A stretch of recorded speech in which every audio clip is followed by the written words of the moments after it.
The Renaissance was stemmed from the Elizabethan era, allowing for expansion in New World thinking, also allowing Elizabethan women from wealthy and noble families the privilege of an education. The girls of noble birth were invariably taught by tutors at home from the age of 5 or younger. Those deemed as commoners learned how to govern a household, their education solely of the domestic nature in preparation for marriage. In both circumstances, women were expected to be fully committed to their marriage. In society, women were raised to believe that they were inferior to men, and were expected to instantly obey not only their father, but their other male family members. They only existed in relation to men. The role of women in Othello. A feminist analysis of the play Othello allows us to judge the different social values and status of women in the Elizabethan society. Othello serves as an example to demonstrate the expectations of the Elizabethan patriarchal society, the practice of privileges in patriarchal marriages, and the suppression and restriction of femininity. According to Elizabethan or Shakespeare's society built upon Renaissance beliefs, women were meant only to marry. As their single occupation, marriage held massive responsibilities of house management and child rearing. Additionally, women were expected to be silent, chaste, and obedient to their husbands, fathers, brothers, and all men in general. Patriarchal rule justified women's subordination as the natural order because women were thought to be physiologically and psychologically inferior to men. As we go through Othello, we find that the women characters are presented according to this expectation of the Elizabethan society. There are only 3 women in Othello: Desdemona, Emilia, and Bianca.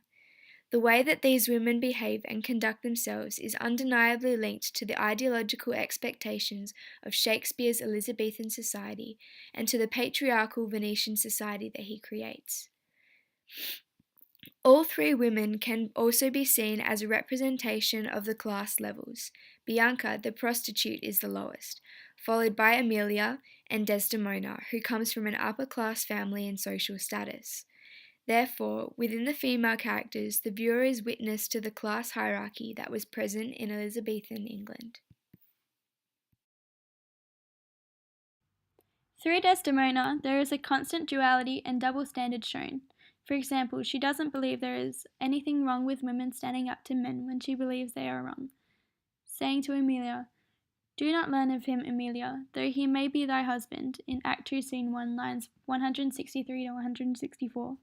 However, when talking to Othello about Cassio, this confidence soon changes as her character transforms to one that is submissive and subservient.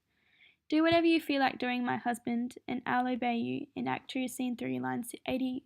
However, there is a sense of loyalty in her character, both to her husband and her friends. Ultimately, she represents the good and the noble in human nature, which counterparts and provides juxtaposition to Iago's wickedness. This often gets taken advantage of by Iago, who says, "She is so free, so kind, so opt, so blessed a disposition, that she holds it a vice in her goodness not to do more than she is requested. She is willing to trust and has a continuous gentle spirit. She is willing to forgive her enemies and attempts to release Othello from the blame for murdering her." Emilia is the most straightforward and honest character in the play. She has no obligations to other people, no secret intrigues or alliances, and she isn't hiding anything. She's the only character that speaks her proper mind. She's faithful to Iago, and she believes that he's honourable and not deceiving. She's obedient but not meek, and is remarkably far-sighted and wise. It's clear that she is uneducated as she doesn't speak eloquently, but is still able to show an awareness and clear understanding of the world around her. It can be argued that her upbringing enables her to have an advantage over Desdemona, because she hasn't been sheltered and coddled, unlike Desdemona. She's not naive and unwilling to face the situations around her. Emilia recognizes Othello's behavior as jealousy, and is then able to console her mistress. Emilia is very clearly able to identify the roles of men and women in her society, and protests the injustice of the way men treat her. She is the main source of a feminist reading in this text. Her major flaw is her loyal trust in Iago. She assumed him to be who she saw him as on the surface, and didn't delve any deeper than that. Throughout the play, she's a bystander and a refuge of sanity in the midst of foolishness, evil, and chaos. In the end, she finally comes forth with the truth and amazes the other characters with her tenacity and courage. Bianca is a minor character in Shakespeare's play, working as an example of real and justified jealousy, as a foil in the play to the jealousy constructed by Iago in Othello's imagination. She is described in the play as a courtesan, essentially a prostitute. Under the best of circumstances, courtesans were kept women who were financially dependent upon and socially attached to the men they served. Therefore, they are only seen in relation to men and as always in a vulnerable position. Iago maligns her mercilessly in Act 5, Scene 2 to distract attention from himself, and Cassio is prepared to dally with her but not marry her. Simply speaking, she is Cassio's mistress, used by him when desired, even though he has a wife. Moreover, she is the archetypal woman scorned. Her jealous outburst is the center of the play's most pivotal scene. Although she doesn't have a lot of lines, she reflects the angers and hurts of many of the characters and the problematic status of women in this period and today, with the dichotomy of the whore angel. She also represents what it means to love someone who doesn't love you and the nature of real and imagined jealousies. Women as possessions. Following his hearing of Brabantio's complaint and Othello's defense, the Duke eventually grants permission for Desdemona to accompany Othello to Cyprus. Othello speaks to his ensign Iago, ironically describing him as a man of honesty and trust, informing the Duke that to his conveyance I assign my wife. Desdemona, as Othello's wife, is treated as his possession. He implies that she is a commodity to be guarded and transported. This is, however, by no means out of character for Othello. The first senator, wishing Othello well, sends him off by hoping that he will use Desdemona well. The word use seems to connote the phrase look after, but also supports the Venetian expectation of women, that they are to bow to the wills of their husbands, who may use them as they wish. Additionally, the function of women within marriage is also delineated by Othello's loving words to Desdemona in Act 2. Come, my dear love, the purchase made, the fruits are to ensue. Marriage is described as an act of purchase. A woman is bought by her husband, essentially as a favour, and is expected to fulfill his sexual desires in return for the privilege. Iago's desire for revenge on Othello is, in part, dictated by his view of women as possessions. He believes that it is thought abroad that twixt my sheets he's done my office, suggesting that Othello has slept with his wife Amelia.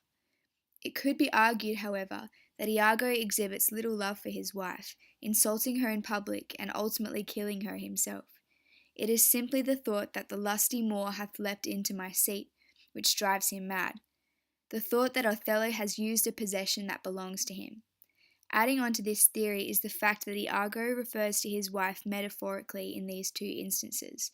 She is his office and his seat. She is objectified and deprived of her humanity. Furthermore, in revenge for Othello's supposed act, Iago wants to be evened with him, wife for wife. By sleeping with Desdemona, he believes that they will then be equal. The feelings of Desdemona and Amelia are completely disregarded in his plotting. The women are merely objects to be used in order to further his own desires. Although Iago is an extreme example, he nonetheless demonstrates, through his thinking, the fact that women, in both Elizabethan and Venetian society, are perceived as possessions, secondary to the patronizing plans and desires of men. Women as submissive. Some modern feminist critics see Desdemona as a hideous embodiment of the downtrodden woman. There is a large amount of evidence to support this critical stance. Desdemona herself declares that I am obedient, continuing to obey Othello's orders from the early happy phase of their relationship through to the later stages of his jealous ravings. Even when he orders Desdemona to go to her bed towards the end of Act 4, she still replies with the submissive, I will, my lord. In her final breath, she still remains true to her husband, saying, Commend me to my kind lord, and providing Othello with an alibi that he does not use. She appears to have completely accepted her role as subordinate and obedient wife. Arguably a much stronger character, Amelia also indicates that she is aware of her proper role in society. When revealing Iago's plotting at the end of the play, she states that 'Tis proper I obey him, but not now. Although going on to betray her husband, she still feels the need to explain why she is deviating from accepted behaviours. Bianca expresses a similar sentiment, consoling herself when Cassio rejects her by arguing that I must be circumstanced. She feels compelled by the laws of society to be circumstanced, to put up with it, implying that she has no other choice. Society weighs heavily on the shoulders of these women. They feel that they must support the men and submit to them, even if the actions of the men are questionable. Brabantio's opinions of women appear to represent Venetian ideology. Speaking of Desdemona before she eloped with Othello, he describes her as perfection. Of spirit still and quiet, a maiden never bold. By expressing these qualities of women in the masculine domain of the Venetian Senate, Brabantio compounds and develops the traditional expectations of women in a patriarchal society. Moreover, when she marries Othello, going against his wishes and therefore the ideal mould of woman, he describes her as going against all rules of nature. Venetian society presents its own social beliefs as immutable laws of nature. It is natural for women to be feminine and to do as their husbands and fathers tell them, and it is unnatural for them to do anything else. This Venetian concept was also an Elizabethan and pre-Elizabethan belief, and was widely understood by Shakespeare's audiences. Today, feminists argue that it is not natural for women to be feminine, that history has tried to camouflage its social expectations of women as part of the laws of nature. The women of Othello, however, are pre-feminism and seem to only compound the ideological expectations of what it is to be a woman through their own behaviour. Although it can be argued that the women are depicted as temptresses, a woman who tempts someone to do something, typically by alluring or seducing them, it is not to say that they lack any wielding power. When talking to his wife, Othello is preoccupied with the matters of her flesh, mourning about his wife's unknown infidelity. Othello states that he would have been happier if the general camp, pioneers and all, had tested her sweet body, so I had nothing known. Act 3, Scene 3, lines 342 to 344, meaning that he appears to be fixated on Desdemona's sexuality, specifically when he decides to murder her. He says, Thy bed, lust-stained, shall with lust's blood be spotted. Here, the repetition of the word lust, coupled with the sexual descriptives of their bed and the plosives used in the line, draws Othello's attention to sensual matters. The self-absorption is fueled by the fact that Desdemona holds great sexual power over him. Even Iago refers to her as our great captain's captain in Act 2, Scene 1, line 75, implying that she is the only one who is able to take control of them all. Throughout the play, we bear witness to her sexually inducing acts, where Desdemona attempts to persuade him to reinstate Cassio. She says, My lord shall never rest until she has changed his mind, an indication of the tenacity of women. Attempting to change his mind, Desdemona is not frightened to use her position and sexuality. Tell me, Othello, I wonder in my soul, what would you ask me that I should deny, or stand so murmuring on, in Act 3, Scene 3, lines 68 to 70. Here she harnesses her known desire to please Othello, implying that he will not be able to love her the way she loves him if he refuses her of what she wants. Othello's response is interesting, as he uses an oxymoron, excellent wench, suggesting that he is aware of her manipulation but finds it compelling. Later in the text, he expresses his distaste about her sexual power when devising his murder of her, saying that he will not expostulate with her, lest her body and beauty unprovide my mind again. He believes that she is a sexual hazard, using her body to deceive him. Male society, in addition to constructing women as second-rate citizens, also constructs their sexual allure as evil. Othello's constant fear of Desdemona's sexuality provokes him into several slanderous outbursts on multiple occasions. He often refers to her as a whore, an offensive and denoting phrase to women, as well as a subtle whore and a cunning whore, and a strumpet, a female prostitute or a promiscuous woman, several times. Bianca, too, is described by Iago as a housewife and a strumpet, even though there is no actual evidence suggesting that she is in fact a prostitute. Moreover, when Emilia reveals Iago's malicious actions and the horrific events of Act 5, Iago then vents his fury upon her, naming her a villainous whore. Admonishing his wife for being a nag in Act 2, Iago goes on to compound the stereotype by suggesting that all women are not as they appear. He believes that all women are wildcats and housewives. All three women are labelled as prostitutes and are accused of inappropriate sexual conduct, although none of them appear to be guilty. However, when male society erupts in Cyprus, the male characters vent their anger by labelling the female characters as whores, as they believe it's acceptable for men to blame women. Emilia specifically is damning in her opinion of men. She argues that women are no physically different to men. Their wives have sense like them. They see and smell and have their palates for both sweet and sour as husbands have. Act 4, Scene 3, lines 92 to 95. Here she remarks that as well as their physical similarities, they also share the same affections, desires for sport, and frailty. Act 4, Scene 3, lines 100, as men. The only difference, Emilia implies, is that men are mentally weaker. It is the frailty that thus is Act 4, Scene 3, lines 98. This coincides to her earlier description of men, saying, "They eat us hungrily, and when they are full, they belch us out." Act 3, Scene 4, lines 101 to 102. Here, she suggests that men are brutish and simplistic, and are often unable to control their desires with logical thought.